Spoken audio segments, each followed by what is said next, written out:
of you may remember from earlier videos that I made during my counseling semester that as part of that semester, I was required to complete client hours with friends, family, and brave volunteers so that I could practice the skills that I was learning. For coaching now, it's a little different in that we have been paired with another person in the class, and once a week we get the afternoon to have coaching sessions with one another. This is hugely beneficial because I get to practice all of the skills that I'm learning on a willing participant who is also very skilled and so is able to help me help them. This arrangement also means that I get to be a client once a week, and I love being a client. I love it even more than being a coach right now. I'm not sure if the unwavering enthusiasm I seem to have for being a client will eventually parlay into making me a better coach, or if it just means that I'm selfish. Regardless, I look forward to being a client, and if that is egotistical, then perhaps that is something that I can discuss with my coach in our sessions. Win-win. Anyways, I try to always bring something new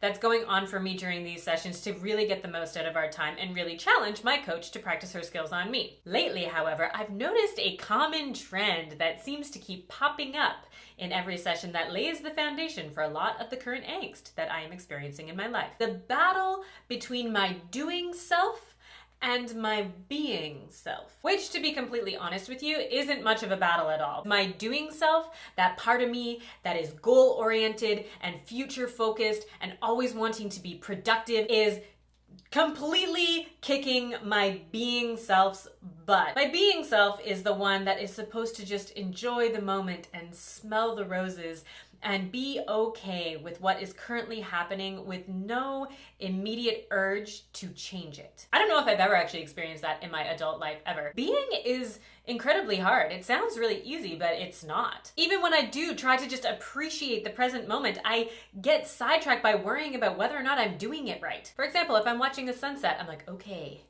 I'm watching this sunset. I'm taking it in. It's so beautiful. It's really great. Am I appreciating it? I hope I'm appreciating it. But it kind of looks the exact same as it did when I started watching, and now I've seen it, and it's beautiful and it's great, but I feel like I should be doing something else. No, Kendra, no, don't do anything else. Just sit here, enjoy it. Enjoy it! I am so obsessed with doing that in order to just be, I have to add it onto my to-do list, which somehow makes it seem a lot less organic than I think just being is supposed to feel. But if I don't put it on my to-do list, then I don't do it. My doing self is working so hard to be productive that she's actually inhibiting my ability to just be content. And what is the point of being productive if all I do is consistently propel myself forward into more self-inflicted, stressful productivity? This is one of the biggest self-realizations that I've had since starting school, and I honestly am not even really sure what I'm supposed to do about it. I have to somehow keep trying to not try to be and actually just be, which even sounds counterproductive.